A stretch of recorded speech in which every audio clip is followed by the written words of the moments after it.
बच्चों, hi my sales, कैसे हो आप सब? आई होप सब बहुत अच्छे होंगे। सबकी पढ़ाई और लाइफ भी आई होप सब काफी अमेजिंग चल रही होगी। मैं हूं आपकी अपनी Khushboo ma'am, biology educator at Rank plus.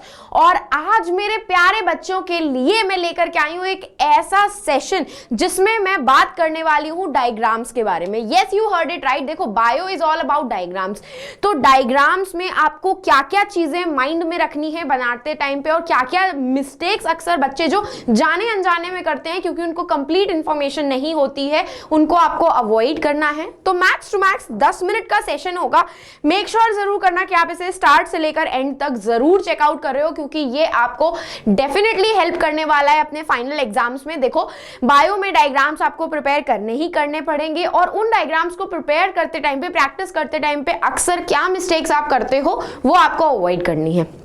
ठीक है, तो let's get started with the very first. देखो, कुछ नहीं है भाई, मैं बताती हूँ क्या। That is the stationery.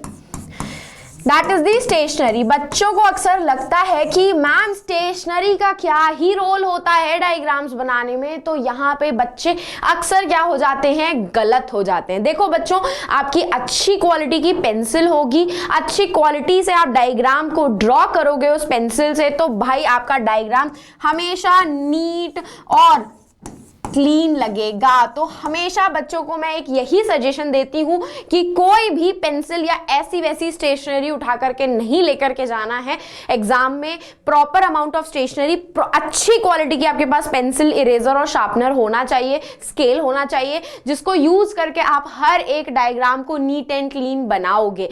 तो आपकी सबसे पहली गलती यहाँ पे यही हो जाती है कि आप स्टेशनरी अच्छी चूज नहीं करते हो। नेक्स्ट, बच्चों को ऐसा लगता है कि एक पेंसिल से काम हमारा चल जाएगा। बच्चों, आपको नहीं पता कि चलो उसकी क्वालिटी अच्छी है, लेकिन बाई चांस अगर वो एग्जाम टाइम में टूट फूट गई, ठीक से काम नहीं कर रही वो आपकी पेंसिल, फिर क्या करोगे? तो हमेशा अपने पास आपको एक स्पेयर चीज हमेशा रखनी है स्टेशनरी में। तो ये आपके पेन वाली स्टेशनरी भी हो, या इरेजर हो, या शार्पनर हो, या स्केल हो, या फिर पेंसिल हो, आपको हर एक अपना स्टेशनरी का सप्लाई एक एक्स्ट्रा स्पेयर में रखना ही रखना है। तो यहाँ पे ये जाने अनजाने में इसको सिली मिस्टेक कहते हैं, और या ध्यान ना जाने वाली मिस्टेक कहते हैं, जो अक्सर आप लोग करते हो। तो सबसे पहला, स्टेशनरी अच्छी चूज करना, वो चाहे आप प्रैक्टिस करते टाइम यूज कर रहे हो या फिर आप अगर उससे सेट हो तो उसी को ही आप अपने फाइनल एग्जाम्स के लिए यूज करना।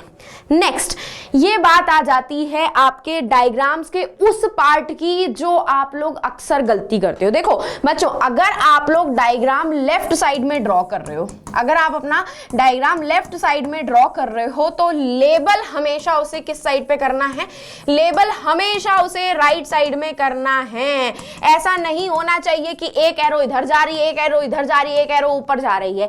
ऐसा कोई एरो के साथ आपको डायग्राम नहीं बनाना है। प्रॉपर अगर आपने राइट साइड में या लेफ्ट साइड में डायग्राम बनाया है, तो आपको लेबलिंग उसके अपोजिट साइड में ही करनी है। ठीक है, तो ये दूसरी मिस्टेक है जो बच्चे अक्सर करते हैं। और इसके अलावा मैं आपको एक बात बताती हूँ। अगर इनकेस सपोज करो आपके पास न्यूरॉन का डायग्राम बनाने के लिए आया है, सपोज करो आपने ये न्यूरॉन का डायग्राम बना लिया, ठीक है, इस तरीके से आपने न्यूरॉन का एक डायग्राम बना लिया। तो अब भाई ये चीज आपकी किसी टीचर ने माइट भी आपको नहीं बताई होगी, तो बहुत ध्यान से सुनना क्या बताने वाली हूं। देखो, ये बना लिया हमने न्यूरॉन का डायग्राम, ठीक है।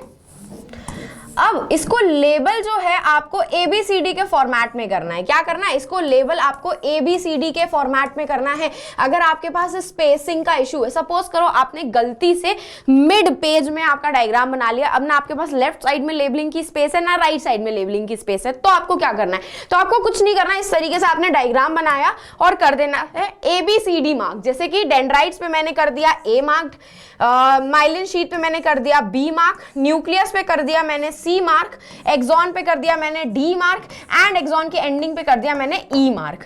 तो इस तरीके से ABCD कर देनी है। और आपके साइड में एक प्यारा सा बॉक्स बनाना है, जिसमें आप A से क्या लिखोगे? आपका डेंड्राइट्स है, ठीक है।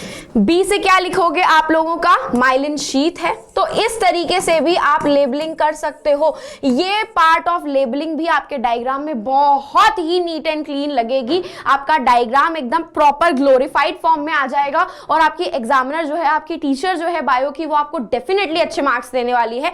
तो आप ये छोटा सा ट्रिक भी यूज कर सकते हो। अगर आपके पास स्पेसिंग इशू है कि उसमें इतना बड़ा टेक्स्ट आप ऐड नहीं कर सकते, तो टेक्स्ट की जगह ABCD कर देना और एक राइट साइड में या लेफ्ट साइड में कहीं पे भी स्पेस हो, बॉक्स बना करके ABCD की लेबलिंग कर देना। ठीक है।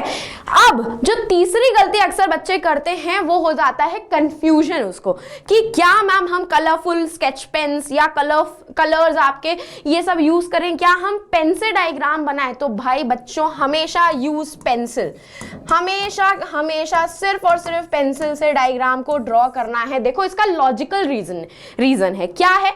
सपोज करो आपने हड़बड़ी में एक पेन से डायग्राम ड्रॉ कर लिया, ठीक है। अब आपने जब उस क्वेश्चन को दोबारा पढ़ा तो आपको पता था इसमें न्यूरॉन नहीं मसल का डायग्राम बनेगा, और आपने बना दिया उसमें न्यूरॉन का डायग्राम, तो गड़बड़ हुई। अब उस पेन वाले डायग्राम को जब काटोगे तो कितनी गंदी दिखेगी तुम्हारी नोटबुक, दिखेगी कि नहीं? एग्जाम जो तुम्हारी शीट होगी, आंसर शीट, वो कितनी ही खराब दिखेगी, बिल्कुल भी प्रेजेंटेशन के आपको उसमें मार्क्स अच्छे नहीं मिलने वाले। तो इसीलिए टीचर्स आपको बोलती हैं कि डायग्राम को ड्रॉ करने के लिए हमेशा सिर्फ और सिर्फ आपको पेंसिल से यूज करना है, कि इन केस आपकी कुछ लेबलिंग गलत हो गई है या कोई डायग्राम का मार्जिन गड़बड़ हो गया है तो उसे आप इरेजर से रफ करके ठीक कर सको। तो प्लीज मेक श्योर जरूर करना फाइनल एग्जाम्स में कि डायग्राम सिर्फ और सिर्फ पेंसिल से ड्रॉ करने हैं, ताकि उसमें कोई भी मिस्टेक हो तो आप उसको क्लीन करके, इरेज करके वापस से सही से ड्रॉ करके आ पाओ।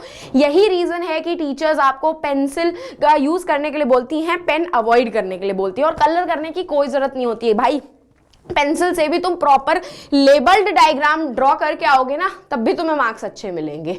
और मेरी तरफ से ना तुम्हारे लिए एक छोटी सी गोल्डन टिप होगी, ठीक है। जस्ट अ सेकेंड, वो गोल्डन टिप को बता देती हूँ, ध्यान से सुनना। तो has your golden tip for all of you. क्या गैस कर सकते हो गोल्डन टिप क्या होने वाली है? गोल्डन टिप क्या होने वाली है? सोचो। देखो बच्चों, do not overload your diagram. क्या होती है? Do not overload your diagram. Overload your diagram का मतलब पता है क्या होगा? आपको जितना एग्जाम में पूछा जाए, अगर आपसे सिर्फ न्यूक्लियस पूछा जा रहा है तो न्यूक्लियस में न्यूक्लियर मेम्ब्रेन मेंशन करने के लिए बोली जा रही, तो न्यूक्लियर मेम्ब्रेन ही मेंशन करनी है। ऐसा कुछ नहीं करना कि पूरे न्यूक्लियस के डायग्राम को ड्रॉ करके सारे पार्ट्स को लेबल करके आ रहे हो। भाई नहीं मिलेंगे एक्स्ट्रा नंबर। 2 मार्क्स का क्वेश्चन है तो 2 ही मार्क्स मिलेंगे। मैम खुश होकर के तुम्हें 3 मार्क्स नहीं दे देंगी। तो प्लीज अपने डायग्राम को ओवरलोड मत करके आना। क्वेश्चन में जितने पॉइंटर्स दिए हैं मेंशन करने के लिए, लेबल करने के लिए, सिर्फ उतने करने की जरूरत है, ज्यादा अपनी दिमाग लगाने की जरूरत नहीं होती है। तो बस ये सारी मिस्टेक्स को आपको अवॉइड करना है। अच्छी स्टेशनरी यूज करनी है, डायग्राम पेंसिल से ड्रॉ करना है, लेबलिंग भी पेंसिल से करनी है, ओवरलोड नहीं करना है अपने डायग्राम को। और प्लीज डायग्राम की लेबलिंग पे बहुत अच्छे से फोकस करना। राइट साइड में डायग्राम बनाओ तो लेफ्ट में लेबल करना, लेफ्ट में बनाओगे अगर डायग्राम तो राइट में लेबल करना, ठीक है। ओवरलोड बिल्कुल नहीं करना। तो this is all the mistakes you do while practising your diagrams, और बहुत ही बेसिक सी मिस्टेक्स हैं जो आप अवॉइड कर सकते हो जेन्युइनली। तो बस इसी तरीके से अपने एग्जाम में फोड़ते रहो, और चैनल को क्या कर दो, सब्सक्राइब कर दो, सेशन को लाइक कर दो, ताकि ऐसे अमेजिंग कंटेंट के लिए आपको कहीं इधर उधर जाने की जरूरत ना पड़े। तो अब हम फिर मिलेंगे चलते चलते ऐसे ही नेक्स्ट अमेजिंग सेशन में। तो bye guys and take care.